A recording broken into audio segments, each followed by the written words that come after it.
देश बता रहा हूँ जिसके आगे माँ लगता है। हाँ। हम कुछ किस्मत है कि हमारे भारत के ऊपर लगता है माँ, माँ सबकी माँ।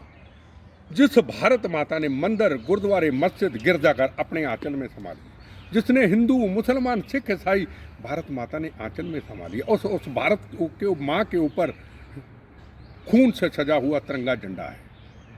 उस तिरंगे को झंडे को अपमानित कर दिया और कौम में से कोई व्यक्ति नहीं उठता। बड़े कम लोग उठते दबी दबी आवाज में। वो जर्नैलों की, बहादुरों, सूरवीरों की कौम और तिरंगे झंडे के लिए को खड़ा नहीं हुआ कि इनको गलत कह दे। और उस तिरंगे झंडे का अपमान करने वाला कोई कौम, कोई मजहब हो जिसने इसको बर्दाश्त कर लिया कि मेरे राष्ट्र के धरोहर का, जिसको दुनिया के अंदर हिंदू है, मुसलमान है, सिख है, ईसाई है, जो राष्ट्र से प्रेम करता है, जो 26 जनवरी 15 अगस्त को इंतज़ार करता है और हिंदुस्तान से सेलिब्रिटी बुला के अमेरिका, जर्मनी, जापान जाके तिरंगे झंडे को लहराता है, उस तिरंगे झंडे का यार आपने अपमान कर दिया। और जिसको पीड़ा नहीं हुई उस मुल्क का गद्दार समझता है, इस देश का गद्दार है, धोखेबाज है। उसने अपनी मातृभूमि, जिसका वो नमक खा के जीता है, जिस मातृभूमि के अंदर छत्रपति शिवाजी महाराज, महाराणा प्रताप, गुरु गोविंद सिंह जी महाराज, गुरु तेग बहादुर, हिंद की चादर उनके साहबजादे, उसके बाद शहीद आजम भगत सिंह, राजगुरु सुखदेव, मंगल पांडे, इस्तफाकुल्ला खां, रानी झांसी, तातियां टोपे, लाला लाजपत राय, मोगा के अंदर लाठियों से शहीद कर दिया गया। जलियांवाला बाग के अंदर हिंदू, मुस्लिम, सिख, ईसाइयों के खून बना, उनके खून से ये तिरंगा झंडा बुना गया ना। और उस तिरंगे झंडे को अपमानित करते हम सब देख रहे हैं और बड़े बड़े चैनलों में बहस कर रहे हैं। पुलिस नहीं थी, पुलिस होती तो पुलिस कुछ करती, कहते जलियांवाला बाग हो गया। पुलिस ने नहीं कुछ किया तो पुलिस ने क्यों नहीं कुछ किया? अरे तिरंगे झंडे को आपने अकेला क्यों छोड़ा? सवाल तिरंगे झंडे का है, सवाल टिप्पा टिप्पणी का क्या है? तिरंगे झंडे का अपमान किसने किया, उसका विरोध क्यों नहीं करते? पुलिस नहीं थी, पुलिस थी, सवाल तिरंगे झंडे का अपमान करने वाले आंदोलनकारियों में कौन थे? क्या कोई निकला? बताइए कोई। मेरा सवाल है, एक भी पॉलिटिकल पार्टी बताओ। नरेंद्र मोदी जी ने कहना था तो था ही। दूसरी कोई हिंदुस्तान की पॉलिटिकल पार्टी, शिवसेना, शिवसेना को क्या कहते हैं जी? क्या कहते हैं? बाला साहब ठाकरे की शिवसेना, जो एक योद्धा था। उस शिवसेना का एक मंत्री मेरे से किसी टीवी में डिबेट कर रहा है, ये तो एक ट्रेलर है। मैंने उसको कहा, अरे बाला साहब ठाकरे की रूह देखती होगी तिरंगे झंडे को देख के, आपकी करतूतों के, आपके काले कारनामों को, आपकी कुर्सी और सत्ता की गंदी राजनीति को देख के रोती होगी। जिस शिवसेना को मैंने राष्ट्र के लिए खड़ा किया था, आज उस शिवसेना को, इस बदमाश शिवसेना के लोगों ने उसको बेच के रख दिया। और वो कहेंगे एक ट्रेलर है तिरंगे झंडे को देख करके। मेरे पास वीडियो में आपको दिखा देता हूँ। कहाँ गया राष्ट्रवाद?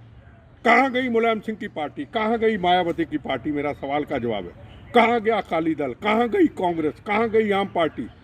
बताइए कितनी पार्टियों के नाम लूँ? यहाँ तो पार्टियाँ, एक भी पॉलिटिकल पार्टी ने सीरियस होके कहा कि ये अपमान हुआ है। सवाल तिरंगा झंडा है, सवाल बैसम बसाई का नहीं है। हम खड़े होकर कहें ये गलत हुआ, एक भी खड़ा नहीं हुआ। इसका मतलब हमें कुर्सी, सत्ता, वोट, इसके अलावा कुछ नजर नहीं आता। गुरु तेग बहादुर कौन थे? हिंद की चादर कहा जाता था, पंजाब की चादर नहीं कहा जाता था, हिंद की चादर, पूरे हिंदुस्तान की चादर, जिन्होंने अपना शीश चांदनी चौक के ऊपर इस मातृभूमि को दिया था। गुरु गोविंद सिंह जी के साहबजादे, जिन्होंने नींव के अंदर छोटे छोटे बच्चों को चिनवा दिया गया। और टोडरमल जैन हिंदू थे, उनके संस्कार के लिए जगह नहीं थी। टोडरमल जैन ने अपनी सारी प्रॉपर्टी को बेच करके उन बच्चों के लिए खड़े हुए। हिंदू सिख एक 9 मास का रिश्ता है। इस 9 मास के रिश्ते को पहले भी ISI ने कोशिश की, अब और विदेशियाँ शक्ति लग गई उसको तोड़ने के लिए, क्योंकि 370 धारा खत्म कर दी और नई समस्या हमारे लिए ये खड़ी कर रहे हैं। हम एक हैं, एक रहेंगे। और जो शक्तियां इसके ऊपर काम कर रही है, अब पहले की तरह ही सिख समाज के लोगों को निकलना होगा उनके विरोध के अंदर, कि इन शक्तियों को किस तरीके से हम बेनकाब करें। खालिस्तानियों, कौन से इतिहास की बात करते हैं? कौन से खालिस्तान की बात करते हैं? गुरु तेग बहादुर, हिंद की चादर जी महाराज का इतिहास पढ़ा आपने? पंजाब की चादर नहीं कहा जाता था, पूरे हिंदुस्तान की हिंद की चादर कहा जाता था, जिन्होंने चांदनी चौक के अंदर अपना बलिदान देके मातृभूमि के आगे रख दिया। क्या गुरु गोविंद सिंह जी के इतिहास का पता है आपको? जन्म पटना साहब, ज्योति ज्योत समा गए नदेड़ साहब महाराष्ट्र के जंगलों में, कर्म उन्होंने किया अनंतपुर साहब और हिमाचल की धरती पे। और 5 प्यारे गुरु गोविंद सिंह जी ने मजलूमों की रक्षा के लिए जो सजाए, कोई गुजरात से, कोई उड़ीसा से, कोई यूपी से। अरे कहाँ के इतिहास की बात करते हो खालिस्तानियों? क्या ऐसा खालिस्तान चाहते हो आप? बाहर के सिख भाइयों को उजाड़ करके पंजाब में ले जा करके हम सुबह अरदास करते हैं गुरु महाराज के चरणों में कि बिछड़े हुए गुरुद्वारा साहब, ननकाना साहब, करतारपुर साहब हमें देना, और जो बिछड़े हुए गुरुद्वारा साहब देना, और जो हमारे पास जिनके नमस्तक सबसे ज़्यादा हिंदू समाज उनके चरणों में रोज नमस्तक करता है, क्या शीशगंज साहब, क्या रकाबगंज साहब, क्या बंगला साहब, क्या लखपत साहब गुरुद्वारा गुजरात की धरती के अंदर, क्या पटना साहब, क्या नदेड़ साहब, गुरु गोविंद सिंह जी महाराज आखिरी समय ज्योति ज्योत समागे, क्या वहाँ भी पासपोर्ट के जरिए ले जाना चाहते हैं खालिस्तानियों? आओ मेरे से आके बहस करो, मैं अकेला, आप हजार भी नहीं। आप तो जो गुरु महाराज की फौजें कहा करती थी औरंगजेब की, लड़ते हुए चिड़ियों से मैं बाज लड़ाऊं फिर गोविंद नाम कहलाऊं। आओ मैं अकेला, अगर मैं हार जाऊं खालिस्तान के मुद्दे के ऊपर तो बड़ी से बड़ी सजाए मौत ले लूंगा। अगर आप हार जाते दोबारा खालिस्तान कभी कहने की कोशिश मत करना। ये खालिस्तान की बात करते हो? हमारे करोड़ों सिख भाई जो हिंदुस्तान के अंदर करोड़ों अरबों का कारोबार करते हैं, बड़ी बड़ी फैक्ट्री, बड़े बड़े ट्रक, क्या आप पाकिस्तान के ले जाना चाहते हैं?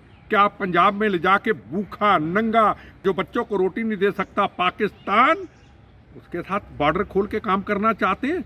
जो हमारे ग्रंथी साहब की बेटी को अगवा कर लिया, जो हमारे वहाँ के मंदिर, हमारे गुरुद्वारा साहब का अपमान करते हैं, जो एक काफिर कहता है ननकाना साहब के अंदर गुरु नानक देव जी महाराज ननकाना साहब का पवित्र स्थान, उसको कुछ मजार बना दो, उसको मकबरा बना दो। है आप में हिम्मत खालिस्तानियों? जाओ जाके पाकिस्तान, जिसने गुरु नानक देव जी महाराज ननकाना साहब का अपमान किया, मार के आओ उसको गोलियां, तो मैं समझूं कि आप सच्चे सिख हैं। हिंदुस्तान एक है, एक रहेगा, और चैलेंज अगर किसी ने कबूल करना तो मैं बहस करने के लिए तैयार हूं। अकेला हार जाऊं सदाए मौत। आप हार गए, दोबारा कभी खालिस्तान का नारा मत देना। फिर आखिर में कहना चाहूंगा, खालिस्तान ना बना था, ना बनेगा, ना बनने देंगे। अगर बना तो पहले की तरह गंदी हनेरी की तरह MS बिट्टा की टूटे हुए बम्बों से शरीर की उसकी लाशों से गुजर जाएगा। हिंदुस्तान एक है और एक रहेगा।